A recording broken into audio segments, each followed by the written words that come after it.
Okay.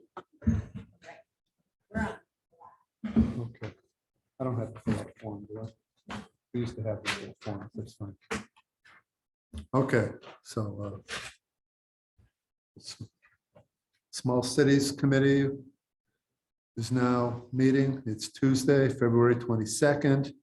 We're in the City Hall auditorium and it's 6:15 p.m. We have two members present, Carrie Hona and Drake Waldron. We're waiting on Dave Oliver. He still may show up. Anyway, we have project, item number one, project 143 SC 1801-14 roof. Vote to rescind the January 13th, 2022 vote authorizing payment of $15,510 to A&E Services Group of Cheshire, Connecticut. So, yeah, I'll make that motion. Can you move it? I'll second. Okay. Any discussion? Oh, that's right. Dan Farley. So, yeah, if I can just give you some background. So A&E Services is the company that does the oversight for us for the small cities. They don't do the physical work. So there was just confusion in when the bid was submitted to the city clerk's office. There was just confusion as to whether it was being paid or whether you were just approving the project to move forward.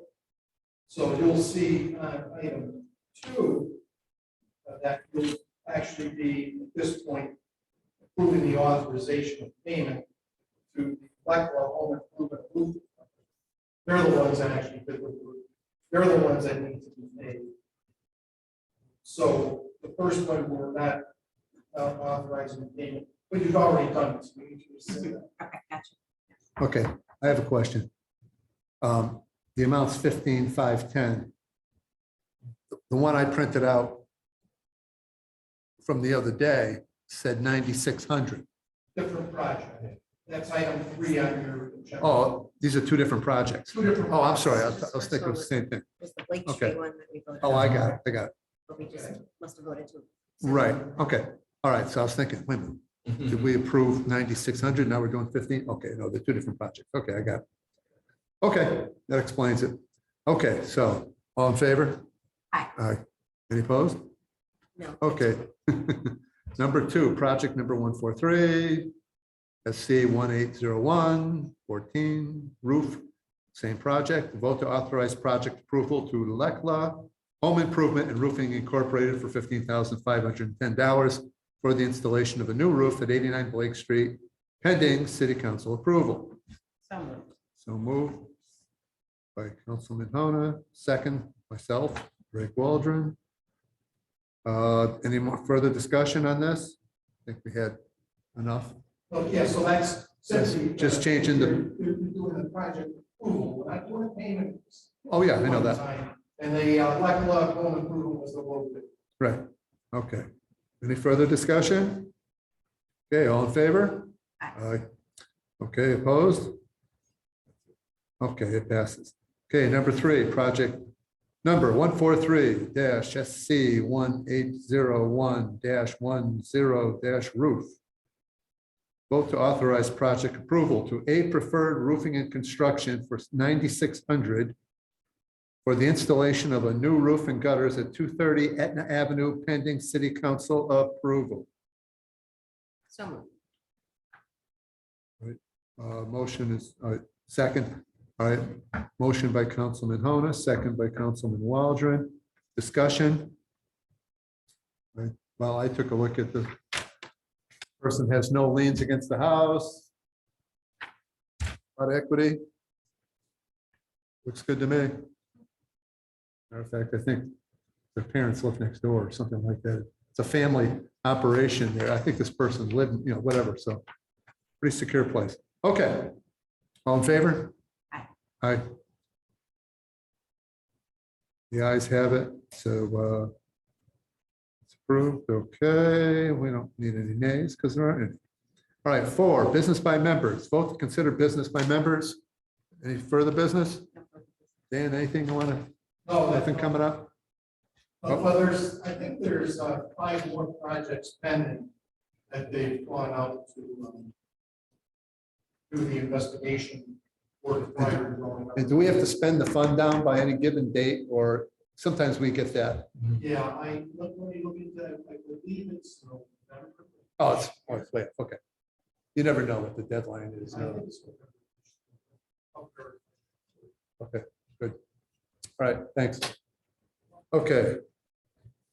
Number 5, adjourn. Motion to adjourn, So moved. and second by myself. All in favor? Aye, we are adjourned. All right. Call. Thank you. Let's call this regular meeting of the City Council and WPCA to order. Today is February 22nd, 2022. Yes, that's Tuesday. We're in the City Hall Auditorium. Before we begin this meeting, could we please stand and pledge the flag? I pledge allegiance to the flag of the United States of America and to the republic for which it stands, one nation, under God, indivisible, with liberty and justice for all.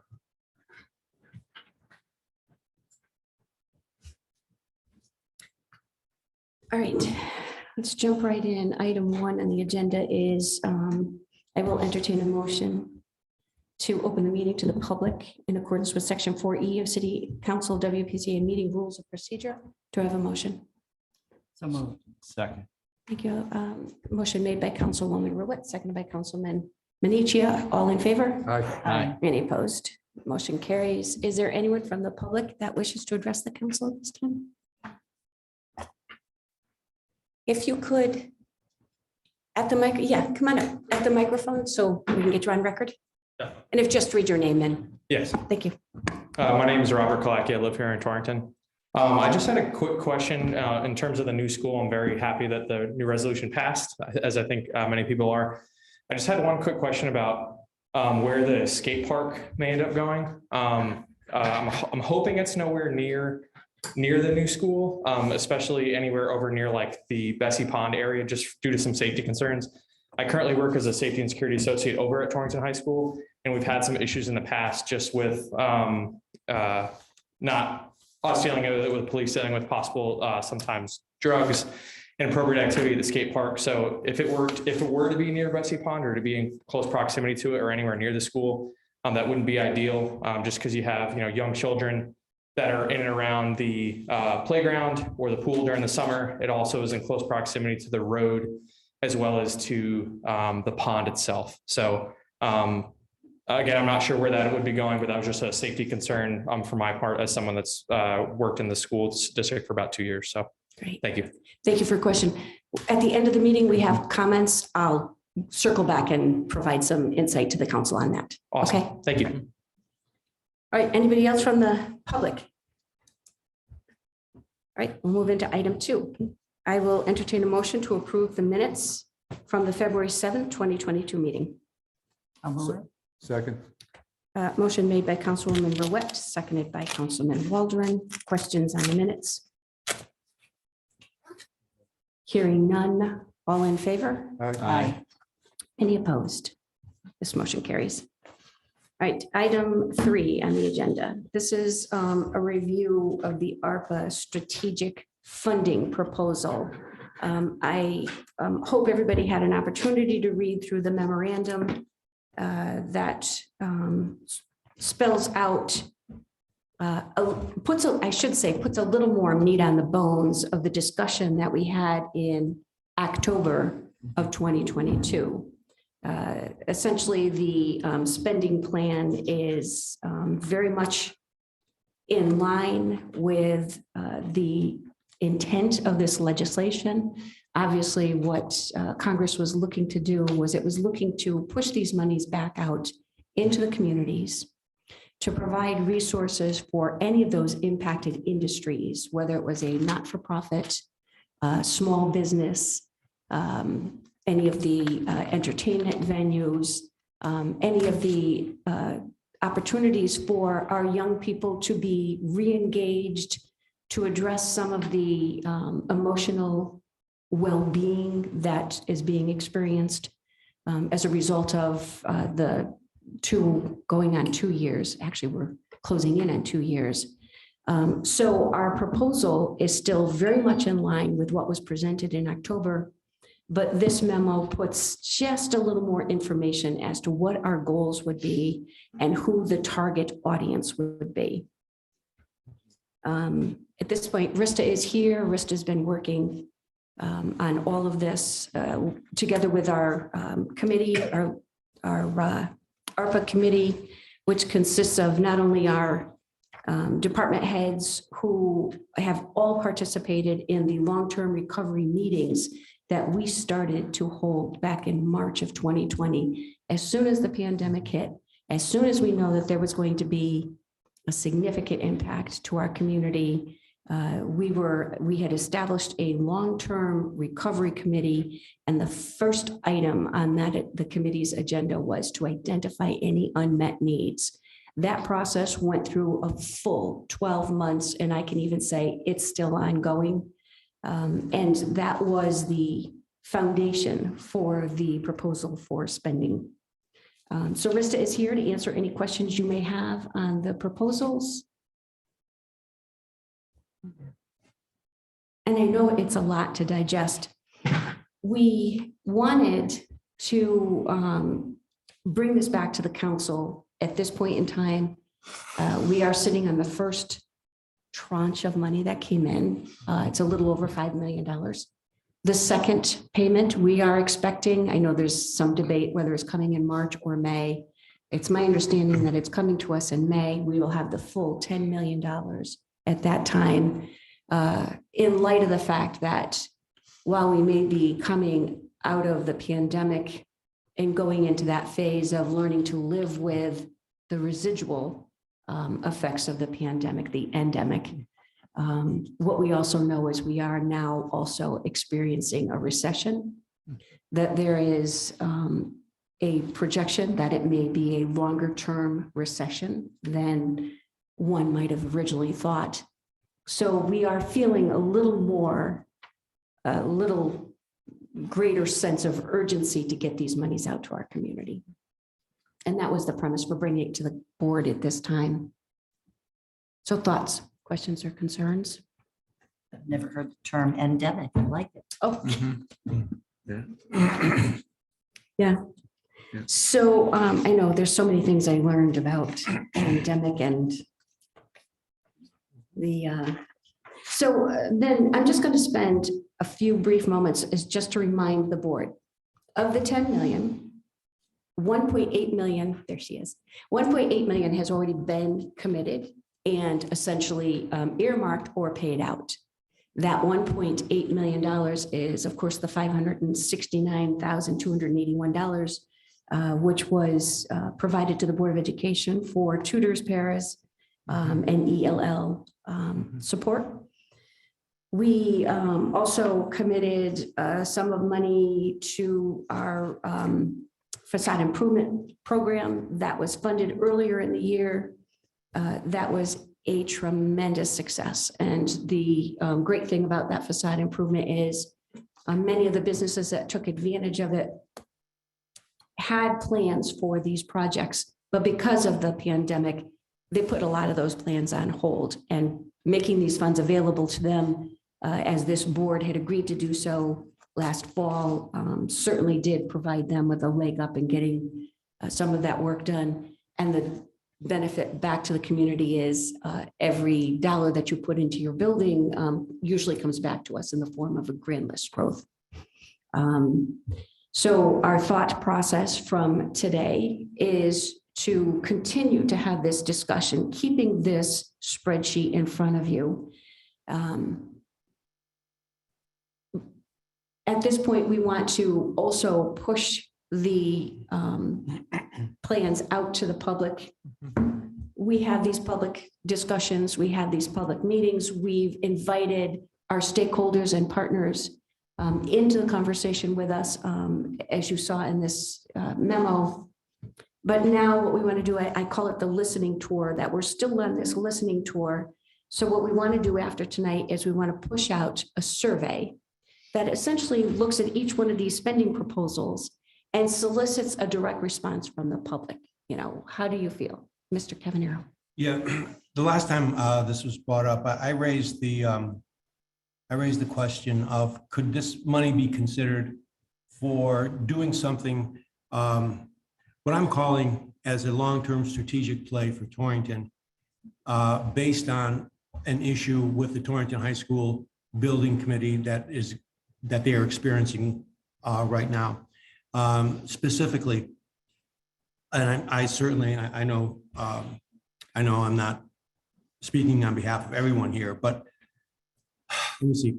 The idea would be to try to use this fund to expand and build a tennis facility off-site from the Torrington High School that would be tournament capable, with the idea that there is from things I've heard from very, very knowledgeable people, in Southern New England, there is a dire shortage of middle school and high school travel team tournament space that's primarily focused, what I've heard, is on soccer and field hockey, but that there is a real need for somebody to step up and make available essentially a Southern New England tri-state area destination that could service these various teams who are now traveling very far south to be able to find suitable facilities.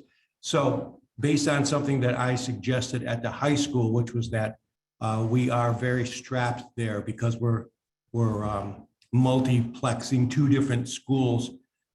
The athletic fields are kind of a fixed quantity, and now we're trying to double up on those things, and it's making for a very, very, in my opinion, and I think some people certainly share the idea, congested area.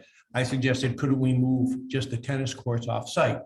That began a discussion of, well, we have 4, maybe we should expand to 6.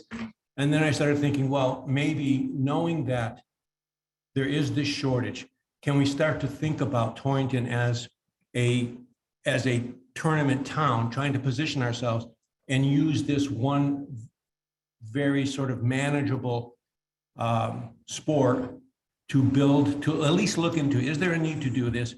What would it cost to do this?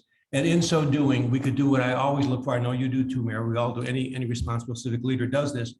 You try to get topspin. You try to have a problem that solves multiple problems.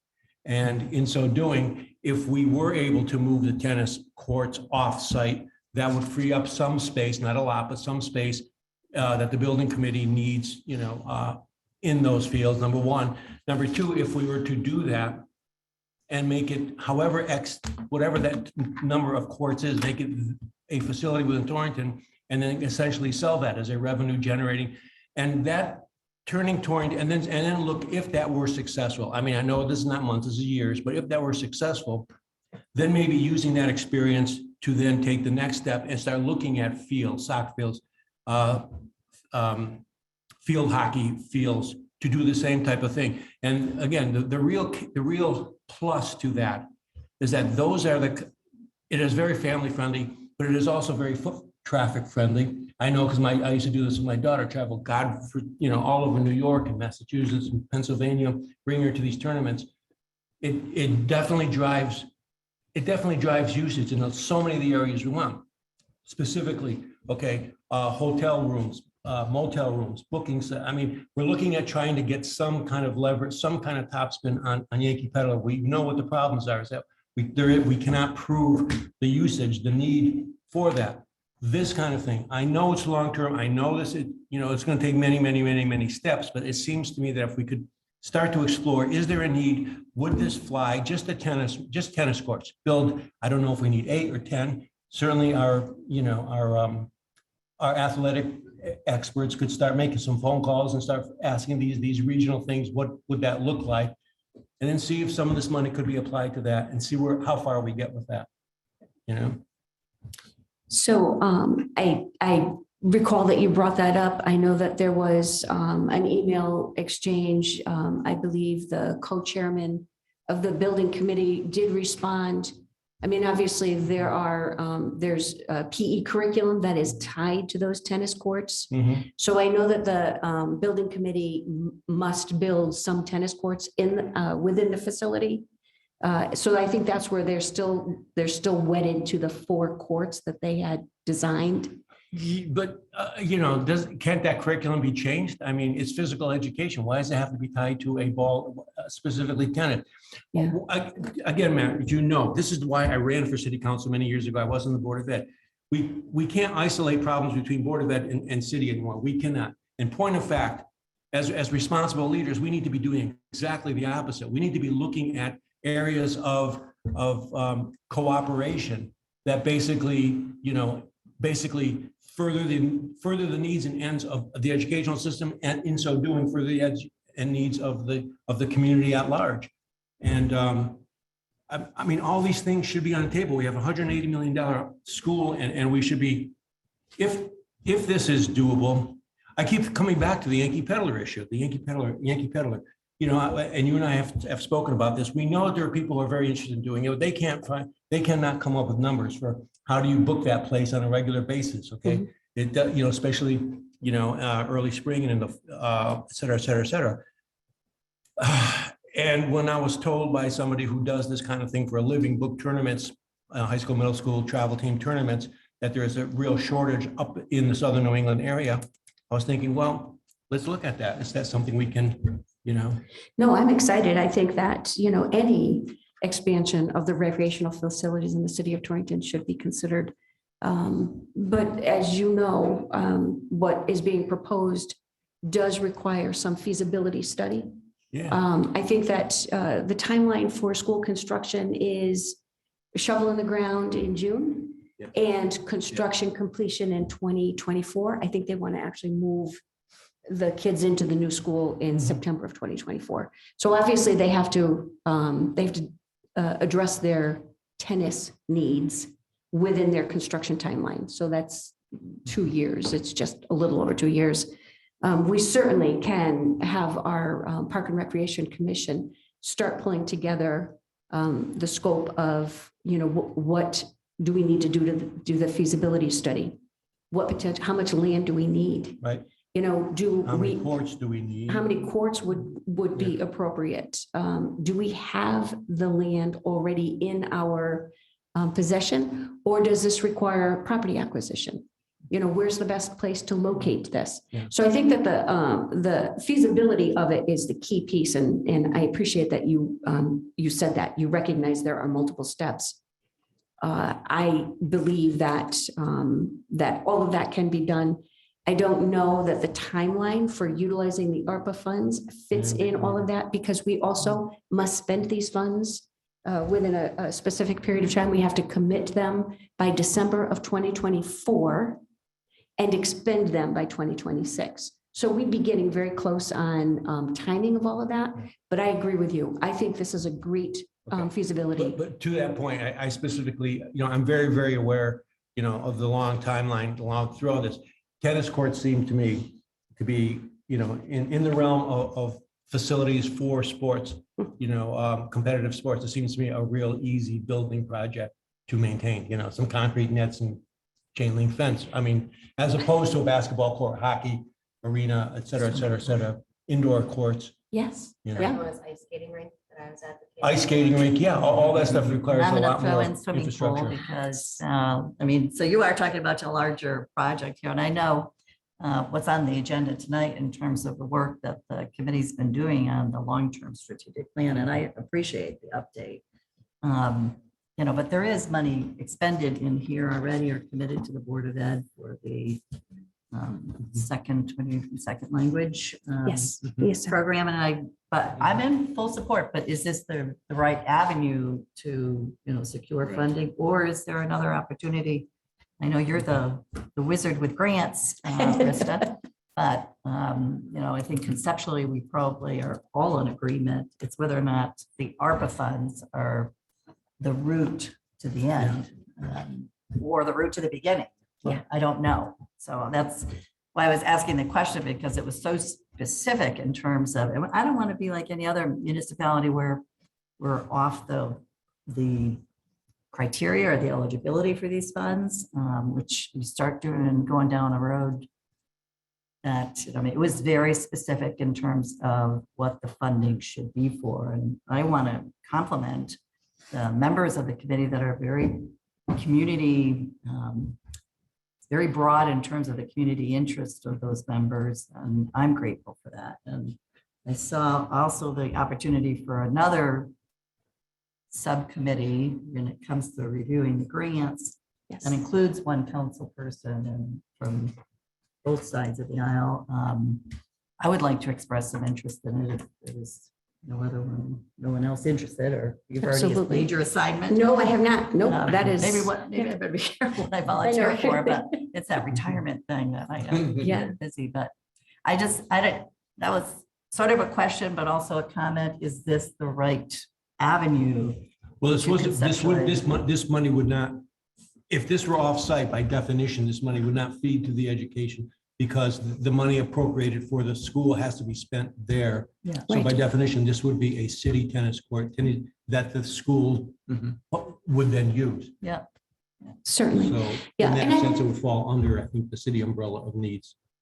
I think that, that the best first step is to start with that feasibility study. I And, absolutely, no doubt. No, I think that, let's scope that feasibility study out, and then from there determine. Okay. Because I will tell you, there are a number of youth organizations that are just chomping at the bit. They know these funds are established. When we did this presentation in October, they were paying very close attention.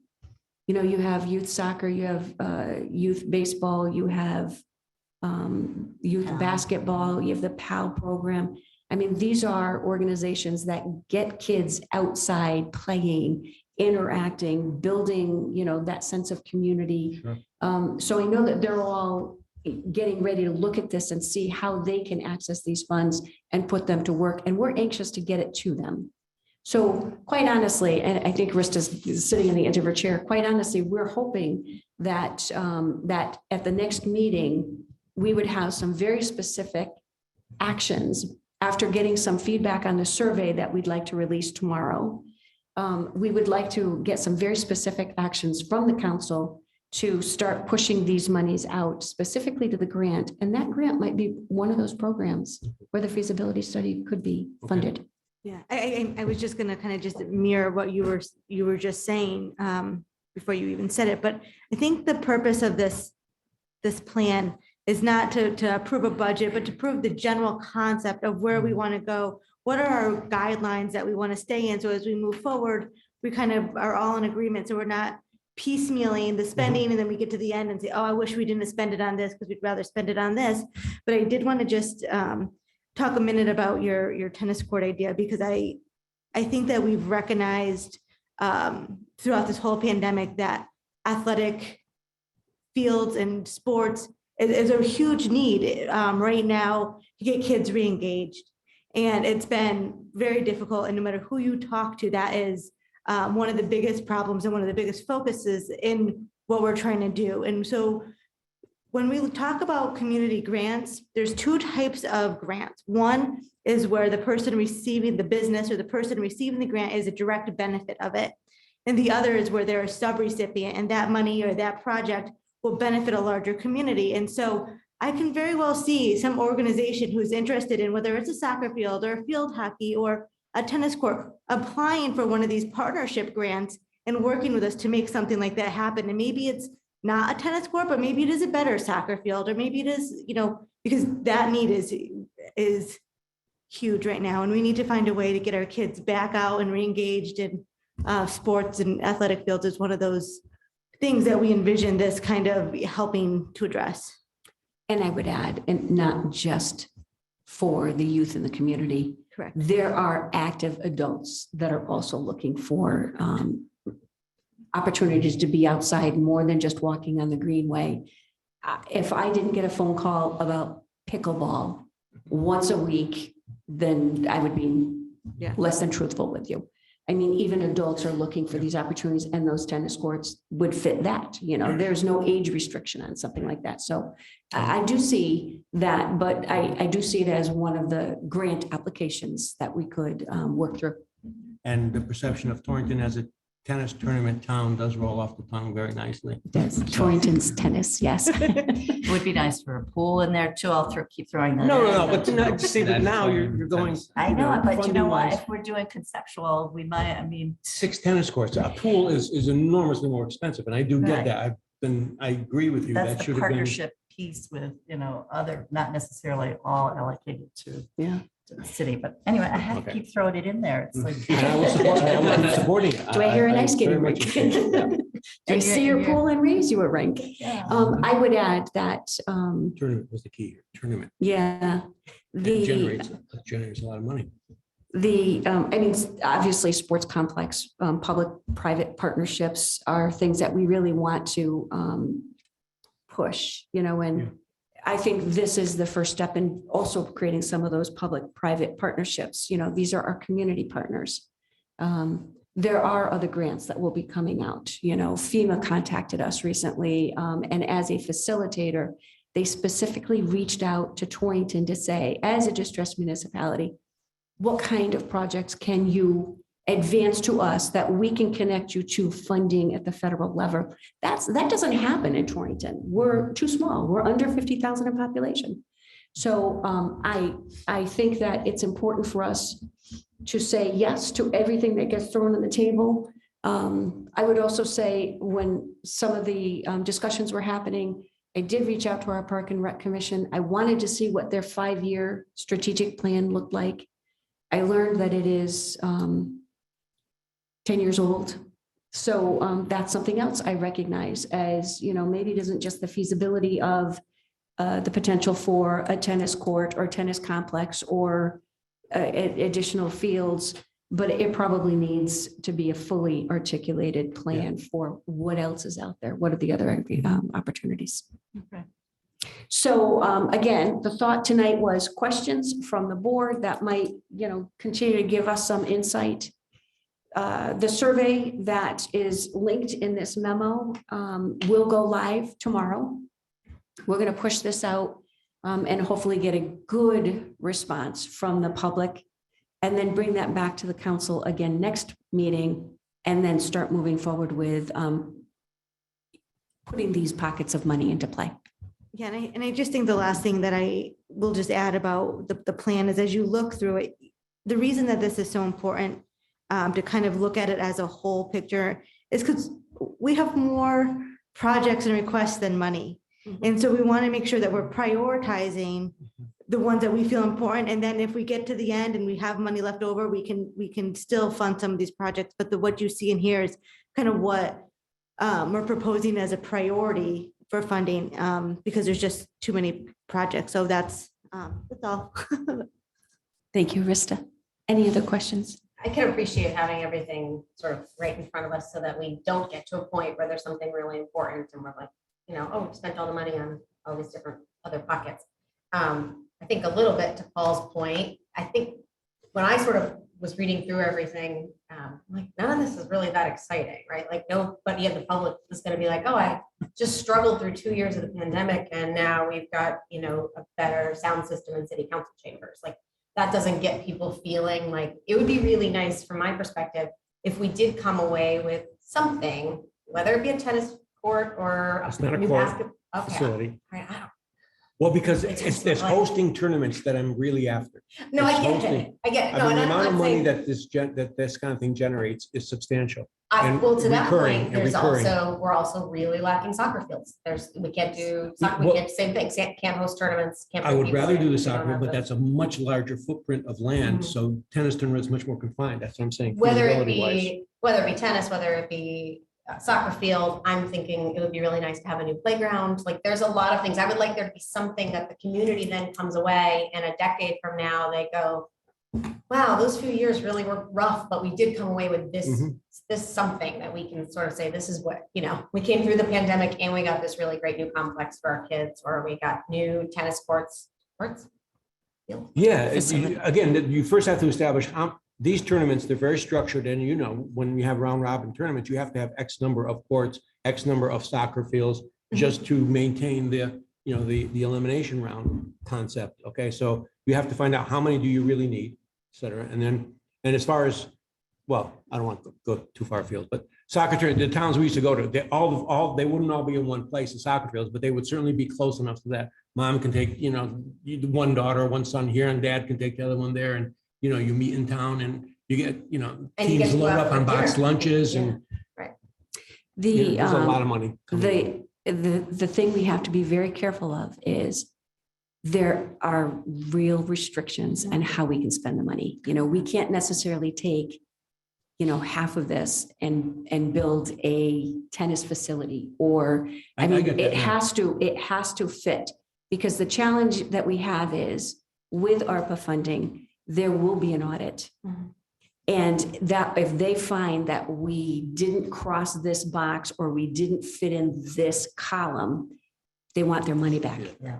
So we do have to be very Mhm. careful. And that was the reason we were so thoughtful in making sure, I mean, if you could see all of the iterations of these spreadsheets, you know, with the, you know, these are the guardrails that we have to stay between. So, so I hear you and I agree. I mean, it would be nice for the community to come away with something that says, you know, this is great, but we do have the legal rules we have to follow for this. And I think that is the premise behind our community partners, so that we can also leverage their assets, right? So it's not just about building the field, but it's about programming. So if we can say, listen, we're going to partner with you, we're going to give you so much money, maybe for the programming piece, but now you can invest in the infrastructure piece, or vice versa. So I think that is kind of what we're thinking about with the community grant part of it, that some of that will be infrastructure, but leveraging other community partners. You know, as well as the data collection part of it too. I mean, it's going to be, I think, you know, making sure that our community partners that are nonprofit agencies, that are domestic, you know, issues. And I do think that that piece is in there, and the fact that it's going to be inclusive of those partners and the selection of those grants. Am I correct? Yes. That, you know, this is important, and this is why the ARPA money, it's just, I mean, done enough grants to know the eligibility piece is like so narrow sometimes, you know, more narrow than we want it, but you know, it's a lot of money that hopefully we can spend wisely and certainly it benefits, you know, all the people in Torrington. So Yes. It sounds like a lot of money, but when you start putting this Yeah, out, right. it isn't. yeah, right, It's not a right. lot of money. I know. Well, we should take the money that other municipalities may be abusing or not Yeah. allocating. And that's, you know, and that's the lens. Yeah. I think I push back every meeting. I push back and say, you know, I'm looking at the parameters, the guardrails, you know, like the eye of a needle, you know, can you thread this proposal through that eye? Yeah. I agree. You know, so I'm, you know, very careful because I wouldn't want the city taxpayers to get a $10 million tax bill if we don't do it right. So what is, so when you talk about that, so you have it, you know, internally with the committee that's working on the strategic plan, you know, if you send something, you know, for approval or use that funds, who within the process audits it? Before, after? I would imagine before. We wish before, you know, Yeah, it would really be yeah, nice yeah. to get the blessing before we spend the money, Yeah. but they don't operate that way. You Okay, know, that's- I'm they just say, curious, here are your rules. I know, you're gonna bring up your book with all the rules. Yeah. Yeah. So it's basically a self. I met my match, you know, I read these things, you know, perseverously 4 o'clock in the morning, and Rista came in with her book and all the tabs. I was like, okay, there she is. She's my match. So the first, on the spreadsheet, the first items, non-negotiable grant administration expenses. So what we need to make sure is, and I think we were conservative in what we're proposing to earmark for this. April 30th is the first report that is due, and we must report to the US Treasury what we've expended so far. So what we've expended so far were the facade improvement funds and the school Board of Education expenses. So that is our first report, and I'd like to think that they're going to audit those on a fairly rolling basis, something, more frequently than let's wait 5 years or 7 years. I don't know what the statute of limitations is on any of these things, but we have to, unfortunately, do the best we can to comply with the legislation, do the best we can to expend those funds responsibly, and make sure that we are reporting accurately. We are maintaining pristine records, and then we sit and wait. Yeah, no, Yeah. and I'm grateful for that, that sort of Yeah. minutia of, you have to be so articulate. And I think that's where you don't want to get caught in 2 years where you spent all the money on the facade program and, for some reason didn't qualify for the expenditure that we already gave, and we have to pay it back. I mean, so I'm grateful for the work that you're doing. Every couple of days, I receive a request.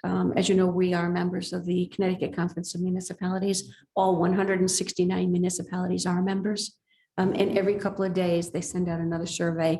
How are you spending your money? So I know that there's some general angst out there among member municipalities on whether or not they're doing it correctly.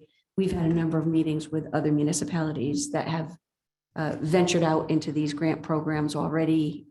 So we are comfortable, confident, but we don't want to be overly confident. What do you need is tonight? I Just, don't know, other than just, if there is anything in this spreadsheet that anybody feels is, a glaring, Yeah, right.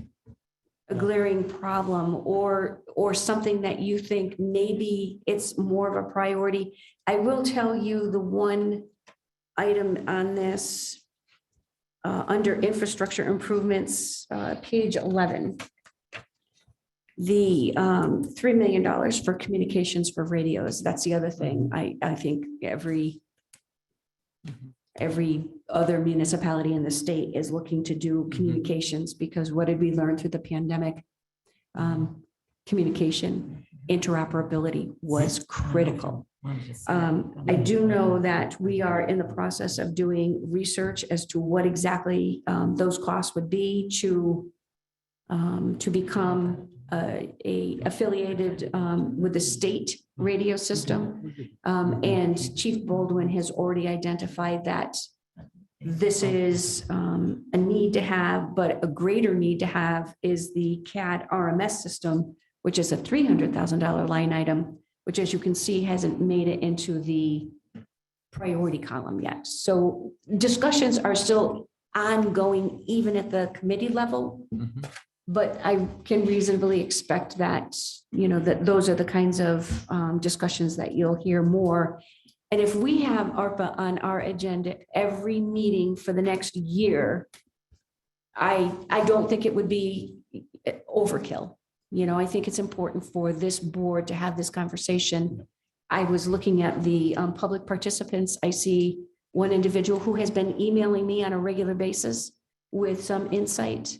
And some really good feedback that I greatly appreciate. So we want to keep this going, but we also want to get to a point where our businesses and our community partners are getting desperate. So we should start talking about getting the first tranche out. Okay. So no action tonight, just more feedback. And feel free, even after this meeting, if you have a thought, to email it to Rista and me. We'll bring it to the committee. We'll bring recommendations and ideas back to the board. So if there are no additional questions, then I'm going to move on to item number 4. Item 4. Thank you, Rista. In accordance with Connecticut General Statutes, Section 7-474B, discussion and possible vote on the one-year extension of the collective bargaining agreement by and between the City of Torrington and United Public Service Employees Union Local 424, Unit 78, City Supervisory Employees for the period of July 1, 2022 to June 30th, 2023, as described in Attorney Lemare's letter dated February 18th, 2022. So moved. Thank you, Councilman Waldron. Second. A second by Second. Councilman Cavanero. All right, so I think the memo is self-explanatory. We're looking for a one-year extension on the agreement. Our unions members have agreed to this. And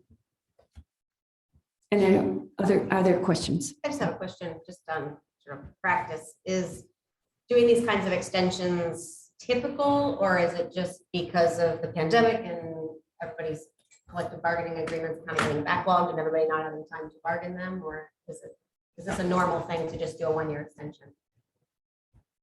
So I'll take that. So this is the second time we've done it. No, this is not normal.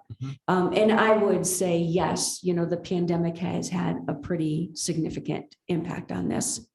This isn't a large bargaining unit for us. But we're always grateful. I mean, it was actually, they came to us and said, why don't we do this again? We'll take one more year.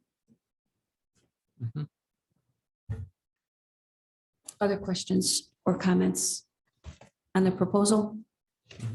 If there are none, then the motion on the table was for discussion and possible vote.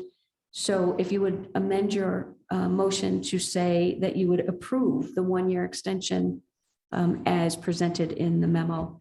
that'd be Yes. helpful. Thank you, Councilman Waldron Yes. and Councilman Cavanero. So the amended motion is for the approval and acceptance of this. Other questions or comments? Hearing none, all in favor? Aye. Any opposed? Motion carries. Thank you, Jamie. Thank you. Have a good night, everyone. Thank you. All right, going into item number 5, I'll entertain a motion to rescind the January 13th, 2022 vote authorizing payment of $15,510 to A&E Services Group of Cheshire, Connecticut. And on the recommendation of Small Cities, vote to authorize the project approval to Lekla Home Improvement and Roofing, Inc. for the $15,510 for the installation of a new roof at 89 Blake Street. So moved. Thank you, Councilwoman Waldron, Second. seconded by Councilwoman Hona. Explanation? Yeah, Dan was here at our meeting earlier. Basically, it's just a change in wording. A&E is not the business doing the work, and we are not paying them to do it. So it's changed so that we're authorizing approval for this company to do the work. Then they'll get paid after they do later. So Thank you, Councilman. Questions? No. Hearing none, all in favor? aye. Any opposed? Motion carries. Item 6, I'll entertain a motion on the recommendation of the Small Cities Committee to authorize project to A Preferred Roofing and Construction for $9,600 for the installation of a new roof at 230 Etna Avenue. So moved. Thank you, Councilman Waldron. Second. Seconded by Councilwoman Hona. Question or explanation? Anything? Okay, this is a very easy project. This taxpayer has no liens against the property. It's all good. So this is, I think, value of the house was 118,000. So plenty of equity. So I would Councilman, recommend we approve it. Was Thank A Preferred Roofing Construction, was that the first one alphabetically that you found? They seem to have spent a little bit of thought on. Yeah, I don't know. Yeah. For sure. Yeah. And it's exactly what these funds are designed for. All right, if there are no additional questions, I'll move the motion. All in favor? Aye. Any opposed? Motion carries. Item 7. I see our purchasing agent is in the room. I'll entertain a motion to authorize a purchasing agent to enter into a contract for diesel fuel number 2, fuel and gasoline if the price is no greater than 10% over the bid price as presented on February 22nd, 2022. So And moved. I'll second it. Penny, are these for me to share with the board members? It's all. You all have one? We already Thank you. have them. Okay. Yeah. I have a significant pile of them, so I'm not sure. Okay. All right, so those prices are, would have been provided in your memo. Okay, so do I have a motion to authorize? So moved. Thank you, Councilman Waldron, Second. and second by Councilwoman Ruette. Are there questions?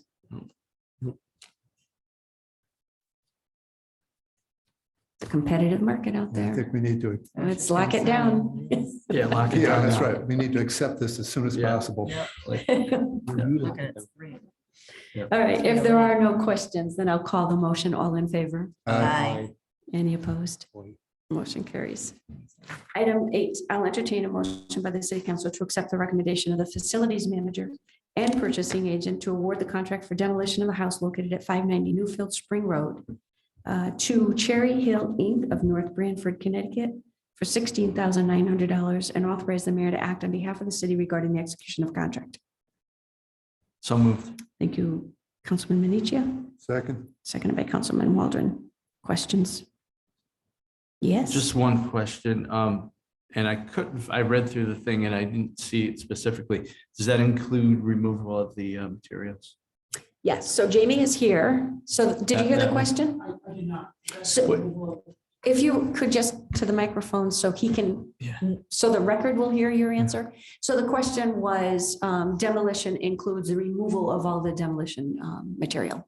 Yes, the only thing that'll be left on the property, there's a retaining wall on the back side. That's it. Everything else, house, little shed pieces that were there, the driveway, all's gone. It'll be a grassy field when we're done. Okay, thank you. I was very shocked at the differences in the bid in the prices. Yes. I mean, from the low to the, I was amazed. Yeah, So it's a- that's why I was curious about the removal of materials. yeah, quite a swing. We were shocked too. Thank you. It's when you know bids work. All right, if there are no other questions, I'll call the motion. All in favor? Aye. Aye. Any opposed? Motion carries. Item 9. I'll entertain a motion to award, I know it's called, we have it in here as Christmas Village Lots. This is the property behind Christmas Village. It's actually Railroad Avenue. Yeah. So it's actually railroad. Yes. So, so award the contract to environmental services, for environmental services to GZA Geo Environmental Inc. of Glastonbury, Connecticut for $21,100 with an option to include an additional phase 3 environmental site assessment for approximately $7,300 and ground penetrating radar for approximately $1,000 as needed to complete the remedial action plan. All of the funding will be from the Susan Grossman Project OPM Smart Growth Grant that was awarded in 2019? 17. Yeesh. Mhm. So, yeah, we're still working on those grant funds and this project fits in perfectly with the plans for expansion of the trails, making the connections, developing a trailhead. So do I have a motion? I'll move it. Thank you, Councilwoman Ruette, Second. seconded by Councilman Minichia. And questions? Hearing none, all in favor? Aye. Aye. Any opposed? Motion carries. Thank you again, Rista. Item 10, I'll entertain a motion to accept the building department reports from January 2022. So moved. Thank you, Councilman Waldron, Second. seconded by Councilwoman Hona. Questions on the report? I think I'm still trying to arrange for the building department, our new building official to come to the council. I think Councilman Cavanero did ask for that. Yep. So we'll bring him in Okay, sometime thank you. soon. No questions, then I'll call the motion. All in favor? Aye. Aye. Any opposed? Motion carries. Item 11, I'll entertain a motion to release the sewer liens in Corporation Council's memo of February 22, 2022 regarding release of liens. So moved. Thank you, Councilman Waldron, Second. second by Councilwoman Ruette. Questions on the memo or the release of the liens? Hearing none. All in favor? Aye. Any opposed? Motion carries. Item 12, I'll entertain a motion to accept the recommendation of the tax collector and authorize the tax refunds indicated in the list dated February 22nd, 2022. So moved. Thank you, Councilman Waldron, Second. and seconded by Councilman Cavanero. Questions? Hearing none. All in favor? Aye. Any opposed? Motion carries. Item 13, I'll entertain a motion to accept the recommendation of the tax collector and authorize the sewer usage refunds indicated on list dated February 22nd, 2022. So moved. Thank you, Councilman Menichia. Second. Seconded by Councilman Waldron. Questions on the motion? Hearing none. All in favor? Aye. Aye. Any opposed? Motion carries. Item 14, I'll entertain a motion to consider business by department heads. So moved. Thank you, Councilman Menichia. Seconded by Councilwoman Hona. All in favor? Aye. Aye. Any opposed? We'll stick in the room for now. Anything else, Jamie, that? Okay. On the call, we have our Public Works Director, Ray Drew. Anything to add this evening? I have nothing, Mayor. Thank you. Thank you. Corporation Counsel, Vic Michelle is on the call. No, thank you, Mayor. I'm all set. Is that it? Is that all we have? Usually Mr. Towsey is on. He's not on today? Nope. Okay. All right, then let's move into item 15. I'll entertain a motion to consider business by mayor and members. So moved. Thank you, Councilwoman Waldron. Second. Second by Councilman Menichia. All in favor? Aye. Aye. Any opposed? We'll start on my left. Councilman Cavanero. Just a question about, I know at the joint meeting with planning and zoning regarding the cannabis initiative. What are your thoughts as far as next steps, engaging the public? Do we have anything you'd like to announce or? Absolutely. Yes. So based on the feedback that I heard in that meeting and a couple of emails that I received from some of the Planning and Zoning Commission members, there's information that has been requested be brought back for another joint board meeting, Board of Safety, Council and Planning and Zoning. I think that the questions, the types of information they're looking for is, is there any information that we can glean from other states that have already done this, other municipalities? Is there a little more information about, what can we reasonably expect the market to bear? Yep. I anecdotally put out the $10 million based on a conversation that I had with one cannabis retailer, and so a little more information. And the third request was a list of what municipalities in the state are doing this and who has already signed off on it. So we'll bring that back. I'd like to get another meeting back within the next 30 days. Okay. Keep this moving forward. As you all know, we're under the moratorium. Depending on where these boards choose to go. And really, at the end of the day, it's really this board that, makes the final decision. Planning and zoning can adopt regulations. That comes to this council, and then the council makes a decision as to whether to accept that or send it out to referendum. Okay. So there's work for us to do. Public process, absolutely. My phone was lighting up after that meeting. And I'm going to tell you, there are as many calls saying, please don't do this, as there are, yes, we want to do this. And that's what makes me feel like this is a tough position for any board to be in, because it's not a slam dunk. Yeah, if I could, I think it might be, to me personally, and I don't know how many other people feel this way, I would love to hear from someone, some representative person or persons from the realtors in the area, people who have to sell our town, who are in the business of every day trying to sell our town. what this does for them, or, you know, how much of a, it's certainly not going to be a plus necessarily. I would think how much of a negative it might be, but basically just a really objective understanding of what this does for them would be, help me in my decision making. Okay. Thank you. All right, that's it, just all cannabis today? That's it for me. Yeah. Okay, Councilwoman Only Ruette. one thing. So I was going to ask Vic, am I next? Yes. Yes. Hi, Vic. I was Hi. approached about, I know that you're reviewing some of the ordinances that we had sort of left, you know, from the last, and we'll miss Frank Rubino, who chaired that committee, and now the mayor has honored me to be the chair.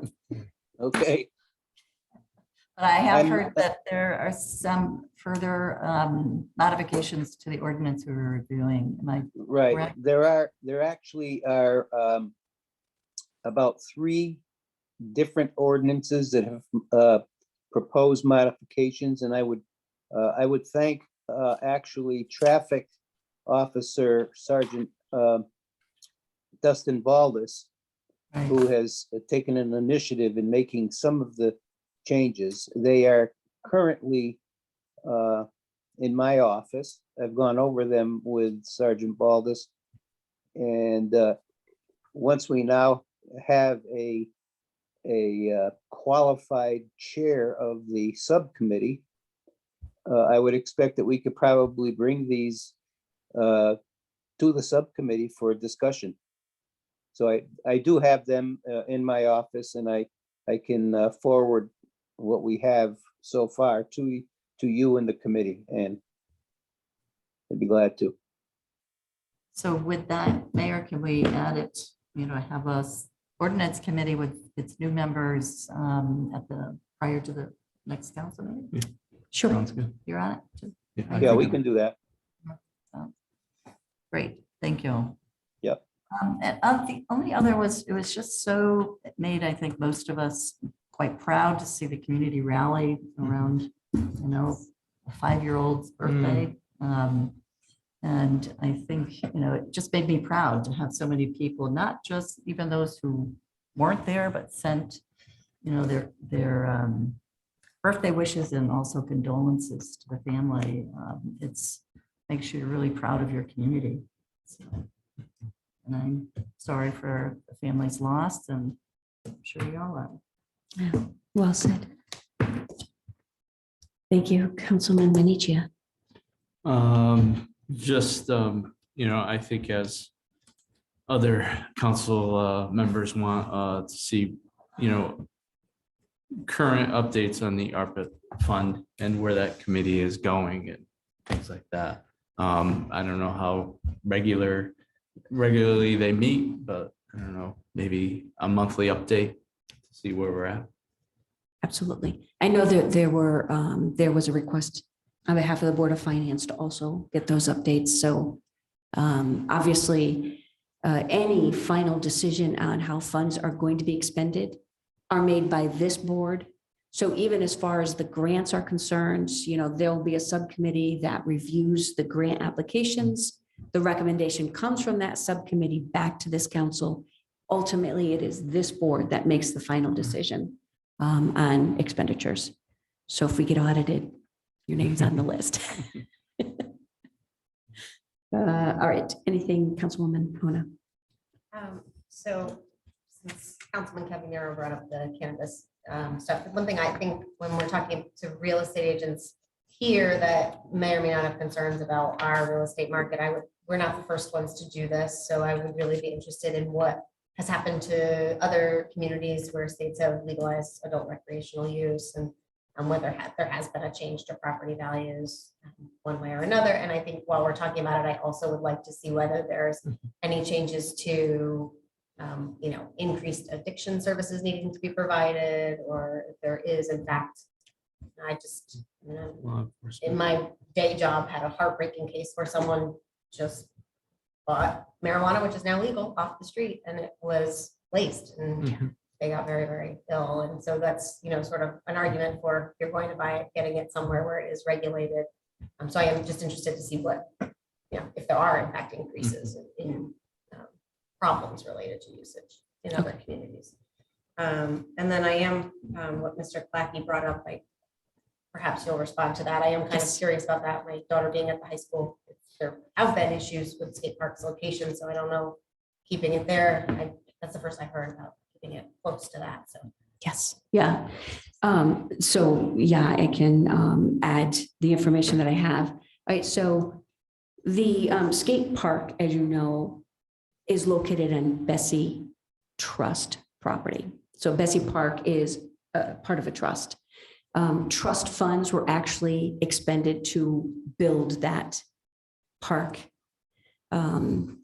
So Park and Recreation Commission has been struggling on a few fronts on this matter.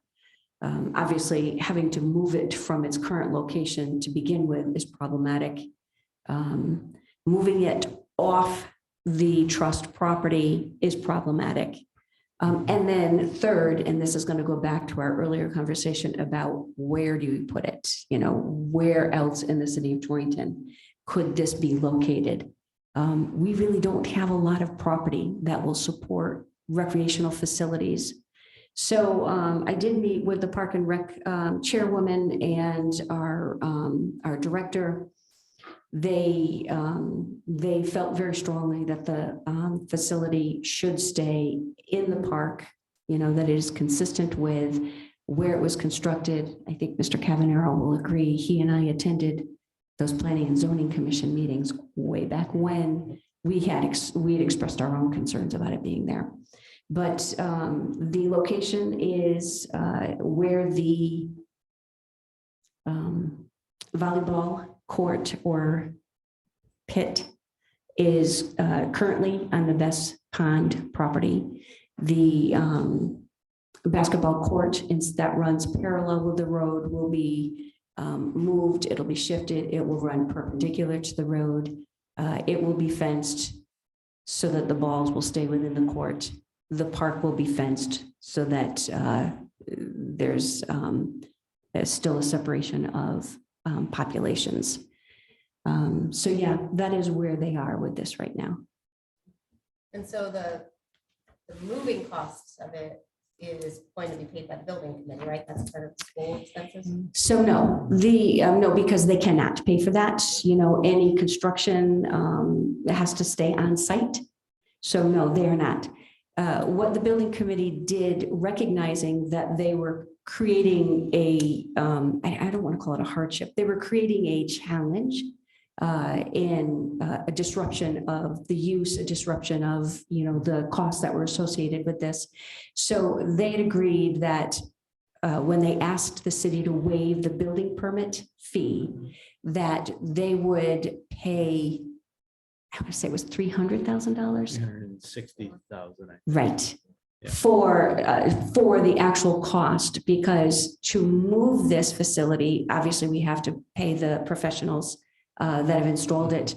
We have to build a new base. There has to be a solid asphalt or concrete base. So those costs are actually going to be covered. It's a quid pro quo, you know, with the permit fee. So is the only reason you said that it was problematic to move it off of the trust property? Is it just because we don't have other property, or is there? It was all of that. You know, we sat down, we looked at every piece of property that the city has. You know, obviously this is a facility the Park and Rec Commission has invested a lot of time and energy in. They recognize that the users they walk to this facility. So they needed it to be downtown. High visibility for police patrols had to be a part of it as well. And so it was all of this. It's trust property supported by the trust. No other real location that they could settle on. Those were the two underlying reasons for keeping it, or at least keeping it on the property where.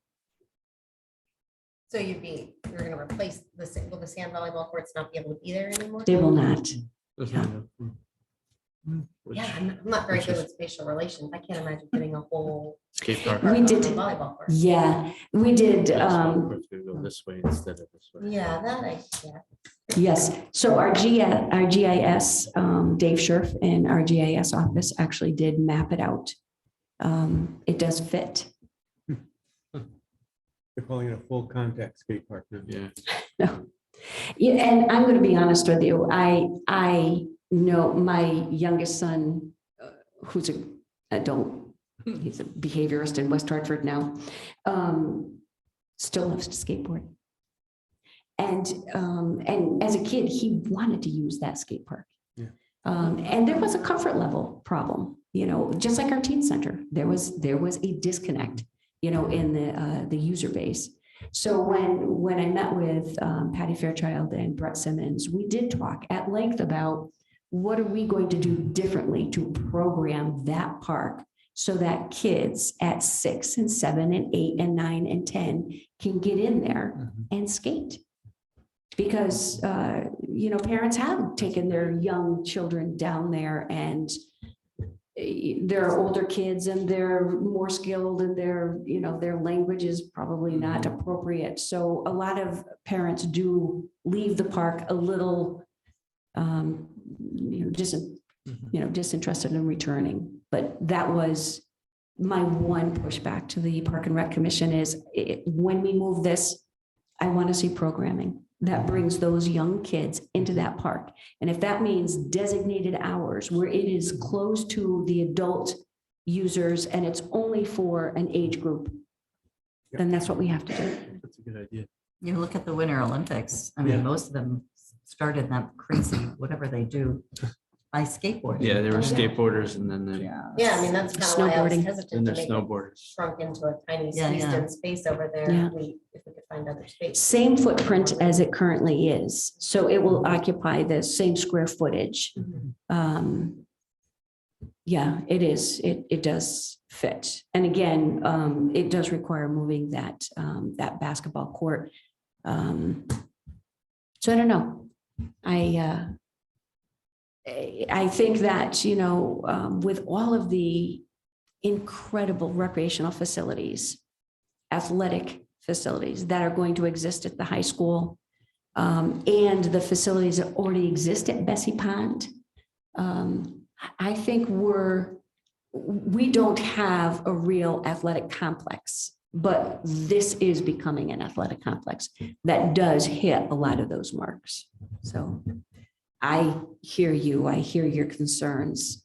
And I think that it is up to our Park and Rec Commission to do a better job of, I'm not going to say policing it, but certainly programming it so that those issues that you've recognized, those are the issues that we were concerned about when it was first being constructed. Well, I think, yeah, because during the day, you're not going to have any of that programming happening because the students are at school, but there is a lot of activity at skate park during the day. And so speaking of policing, I mean, we don't have increased, we don't have enough officers as it is. Like, I'm just a little concerned about it being so close to school where the kids can, I mean, didn't they just have fire there, didn't they just have? Well, the porta potty outside of it was set on fire. So. It's Sorry. an extreme sport that attracts certain personality types. And They were lighting the always will be. Olympic torch. You have to be that kind of personality type to partake in. Well, I don't know. I think that it's become more mainstream. It's all right. Yeah, it's I'm more not mainstream. being pejorative. I'm just saying, it comes with the turf, you Yeah. know? There are adults, when you say activity during school hours, there are adults that go there. There definitely are adults that go there. And again, a recreational facility isn't, you don't limit it to just, 18 and under. So there would be use.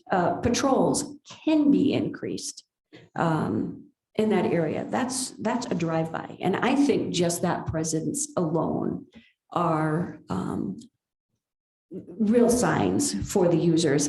I think that it's currently tucked away in the back of that parking lot. It does require a special trip for that patrol car to go into that, and do a loop. Here, I think you're right on Winthrop. It's going to be front and center.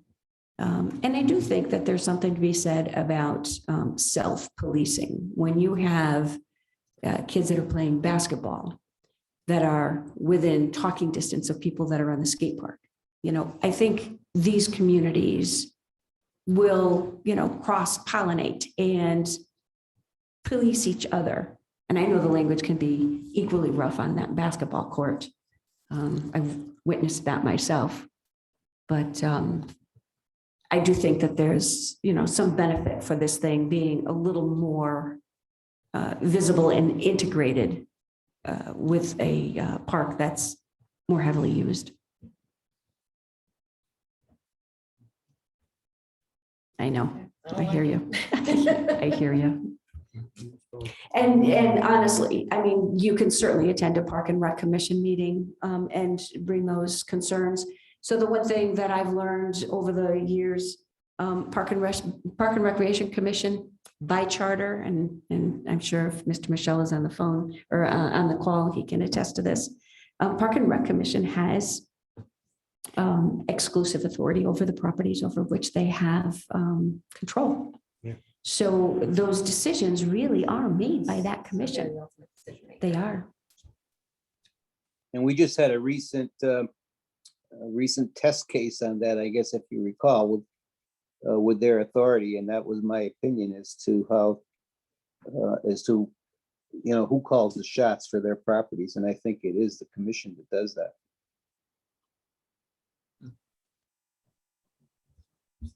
Really? Anything more? Nothing? That's it. Okay. Councilman Waldron. Yes. What year was the skate park? Bill? 18. 05? It was around then, yes. Well, I was first on the council, my first term on the council, and I was the one that objected to that location. Yeah. And I was told, oh, no, that's the great spot for it. And then, of course, the Park and Rec was going to run it. It was going to be locked during school hours. Right. And when they opened it, it was going to be chaperoned. And for a while it was. They actually had an employee there keeping an eye on it. Well, budget cut came, that person, that part-time thing, and I don't think it was ever locked again. Now, since then, of course, I've worked at Torrington High School for many years, and it's just been a distraction to the students. They're out there during the school day. I mean, they skip class and go out with their skateboard and hang out, or after school, they're all hanging out there together, a certain group there. No, but you knew that. And I don't think they're talking academics either. Not All like right. that, no. So, yeah, it's just, and then, of course, we won't even get into the bad things that are going on there. There's even one kid that died on the highway on Route 8. He was coming from the skate park. They were playing some game where they chased each other around, It's a manhunt. and they were crossing the highway on Route 8. They would jump in the fence or whatever. Yeah. Now, I'm not saying the skate park's responsible for that, but they did draw people there, so I don't know. It's been a problem for years. Yeah. So, I do agree, putting it right there on Winthrop is, and has a modest, it'll help. effect, yeah, it's better. But I remember there was a group of kids back then that did a lot of fundraising, raised nice little chunk of money to help build that skate park. I think Rick Della Valle was involved with them. Mayor's Committee I and think they Youth. raised about $17,000, which is pretty good. Yeah. Of course, it cost like 120 to build that whole thing back then. Yeah, the rest of the funds came from the Best Trust. Yeah, so. And now it's I remember costing those twice that to move conversations, it. yeah. What's that? I remember the conversation at the council level when the people who were promoting it, the adults, were accusing us who were asking questions like, how dare you assume that these kids are going to be any, more aggressive or crazier than regular kids. It was just a crazy assumption. It's a very safe, and these are very, I'm just saying, well, I work on X Games, and I do know the personality types, and I'm just The profiles, yes. just going by experience. Yeah. think, I don't, we need to have a skate park. I think that skateboarding is awesome. I'm not coordinated enough to do it, but people, it is a sport. I for agree. people to get I really think it's, seriously. I think it's. a That's why I was tremendous just sport. curious, did the Park and Rec vote to move it over there already? Is that already happened? Yes, yeah. That's what I was trying to figure out. If we had the property to expand it, to move it, to give them their own space, to not have it be kind of squished in there with the pool and basketball and the school and all of the, we're gonna have enough traffic concerns. But for and young everything. kids, to the mayor's point, it does need to be monitored. It does need to be It does downtown too. I do get that. Doesn't need to be something monitored. reach. You know, Another. I've said this before. We need a place like Watertown has. They have a park called Veterans Park. And it's this massive recreational facility that has soccer fields, softball, baseball. I mean, we did the cross-country championships there every year for the Naugatuck Valley League.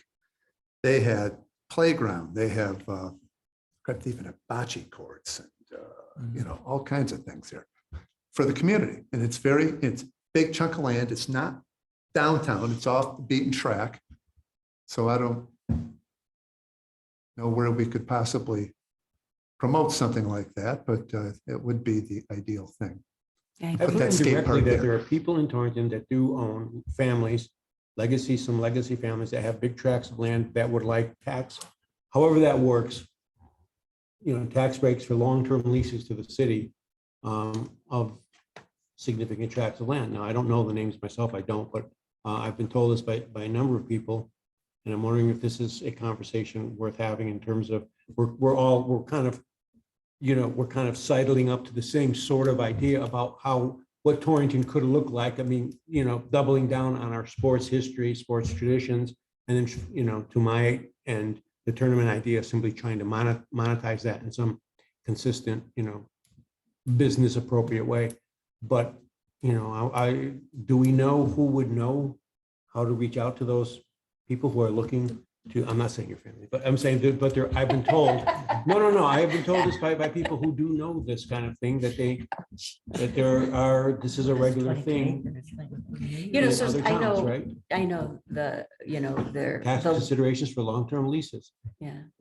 I'm not off the top of my head. I can't think of any family. I know always the Fitzgerald property has come into conversation because of its It's a great proximity location. to the, to Alfred Park, Okay. but not for lease. I mean, that's a sale.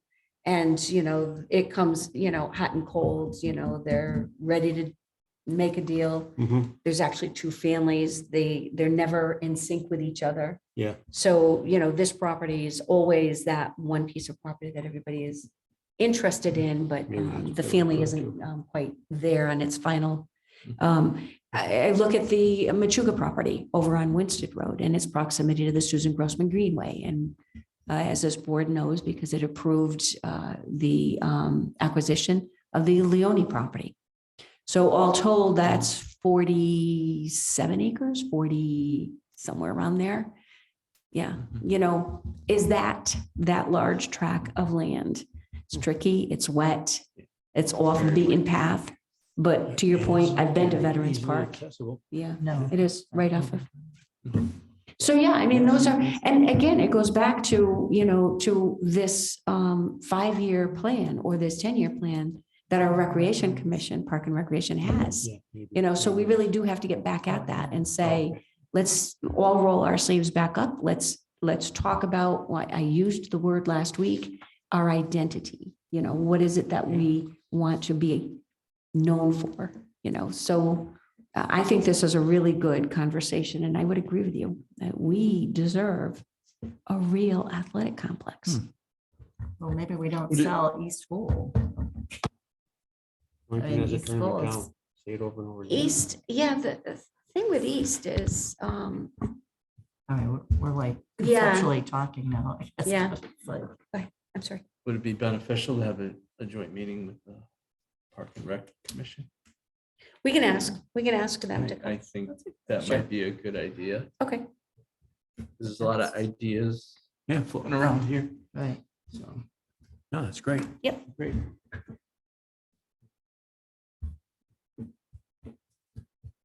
Torrington has a tournament town. All right. You still have the floor. Did you No, have? I'm done. Thank All you. right. All right, item 16 on the agenda, I'll entertain a motion to open the meeting back to the public for comment on Move. agenda items. Move. Thank you, Councilman Cavanero. Second. Second by Councilman Waldron. All in favor? Aye. Any opposed? We're open to the, no, none. Yes, I want Yes, one. You're- it is agenda item, but you hung in so long, I can't say no to you. Two quick things. I definitely like the idea of tennis courts. I do think that I think a lot more people in Torrington play basketball. I think outdoor basketball courts you could get a lot more use out of and tie it into the police athletic league as well. And then also bring that into tournaments because you could have tournaments in the spring, fall, and summer as well, just like you could with tennis. I just think that more people would play basketball than tennis. However, both are good ideas. And then also back to the skate park issue, I realize this really should be directed towards the Parks and Rec Commission as well, but just having dealt with some issues there, I think moving if it were to be moved where the Parks and Rec Commission has said it needs to be moved, unfortunately, we would be moving some of the same bad behaviors that were closer to the high school, now closer to younger age students in terms of the playground, the basketball courts, as well as the pool. Unless there is an adult there, I have no faith that any of those issues will stop. And that's just based on observations working at both, working with, as many of you may have as well, just working with the current students in the town. I unfortunately don't believe the students, or that not just students, because it's not just students, it's, younger children as well as some older ones. I unfortunately don't think they'll police each other based on some behaviors I've seen, and I'll leave it at that. And then also, I think ultimately the safety of the town falls on the board itself, even if the Parks and Rec Commission is the one making the decision. So I think that's, as we all know. And then finally, with it being moved farther away from the school, with it not being on school property, but also potentially there being students there that could be potentially, let's say, in a fight there, then now the question becomes, can the safety and security staff or the staff at the school go there, and are we even allowed to intervene with students that are no longer in close proximity to the school? And are we going to have to wait on police department to show up to break up, for example, a fight? So it's in a way, and that has happened in the past, not in recent times, but it has happened in the past, and I could see it definitely happen in the future based on trends. That park, by the way, is not on school property. Exactly. It never was on school property. It was where it is currently. No. Okay, That so is city property. yeah, so that's just a bigger concern as well, is Right. if we have school students off school property, I'm assuming that means the school staff are no longer liable for anything those students do. That's And then also there would need to be, in my opinion, someone hired either through maybe the Bessie Grant Trust to supervise that or be able to notify police more rapidly, because as awesome as our police department is, they can't be everywhere at once, and that's about 7-minute call away. So Sure. but I also, again, I'll mainly direct this towards the Parks and Rec Commission, not towards the board of ed. So that's all I Yes. have. Thank you. Thank you. All right. There being no further business before the board. Oh, wait, I thought you raised your hand while he was speaking. No? Okay. There being no further business before the board, I'll entertain a motion to adjourn. So moved. Thank you, Councilman Waldron. Second. Seconded by Councilman Minichia. All in favor? Aye. Any opposed? We are adjourned. Thank you all. What happened to the tree? So far? Did they, I'm so, they did replace it, right? Yes. Did they take that out?